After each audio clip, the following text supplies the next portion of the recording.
خليني أقول لك على ملحوظة أنا شفتها مليون مرة في أكتر من 15 سنة تدريب، وممكن تتفق أو تختلف معايا. الراجل اللي بيرفع 150 كيلو بنش في الجيم ممكن عادي جدا يوقف تمرين كام يوم لو جري 500 متر بسرعة عشان جاله شد عضلي. الراجل اللي بيعمل ديد ليفت 200 كيلو ما يقدرش يشيل شنطة تقيلة زي شنطة سفر ويطلع يجري بيها بسرعة.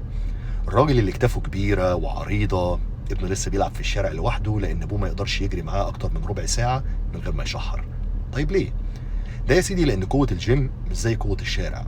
قوة الجيم بتيجي من عزل العضلة، وزن ثابت، حركة محكمة، بيئة مرتاحة.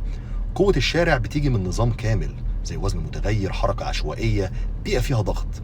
على فكرة الاتنين ممكن يكونوا في نفس الجسم بس مش تلقائيا، لازم تدرب الاتنين.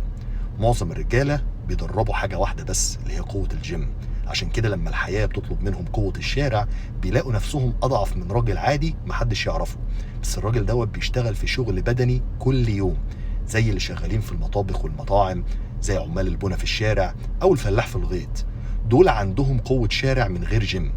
طب انت عندك الجيم، عندك المعرفة، عندك المصادر، المفروض يكون عندك الاتنين. عشان كده التمارين اللي انا بعملها لكم الغرض منها انك تكون جاهز للاتنين، قوة الجيم وقوة الشارع. اشوفكم على خير.